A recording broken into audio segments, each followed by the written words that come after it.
সারাক্ষণ এসি চালিয়ে রাখো নাকি বৌদি? বাবা ঘরটা কি ঠান্ডা হয়ে গেছে গো। মা, আমি কোথায় সারাক্ষণ এসি চালিয়ে রাখি গো? আমি বাবা এসব পারি না। আমি সারাক্ষণ এসি চালিয়ে রাখলে কারেন্ট বিলটা কে দেবে? আমার বড়ি তো দেবে, তাই না? ও সারাদিন বাইরে খেটে খুটে গরমে তেতে পুড়ে কাজ করে আসবে, আর আমি বসে বসে এরকম ভাবে ও টাকাগুলো পোড়াবো? আমি বাবা এসব পারি না। আচ্ছা বৌদি, মা রোজ ঘর ঝাড় দেওয়া ঘর মোছা এসব কাজগুলো করে, তোমার খারাপ লাগে না? জানো মা, আমি আমার শাশুড়িকে একটা কাজও করতে দিই না। সকালবেলা ঘুম থেকে ওঠে আমি তার বিছনাটা পর্যন্ত করে দিই, একটা জল গড়িয়ে খেতে দিই না, সে তুমি না দেখলে বিশ্বাস করবে না জানো।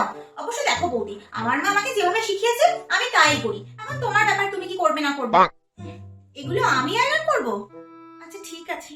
মা, তুমি বলে কিছু বলছো না, এই তোমার জায়গায় যদি আমার শাশুড়ি থাকতো না, তাহলে যে কি কাণ্ডটাই না হতো তুমি ভাবতেও পারছো না। দেখো সে তার জায়গায় ঠিক, ননদ কদিনের জন্য আমার বাড়িতে ঘুরতে আসবে, তাকে দিয়ে যদি আমি এইসব কাজ করাই সেগুলো কি তার ভালো লাগবে বলো?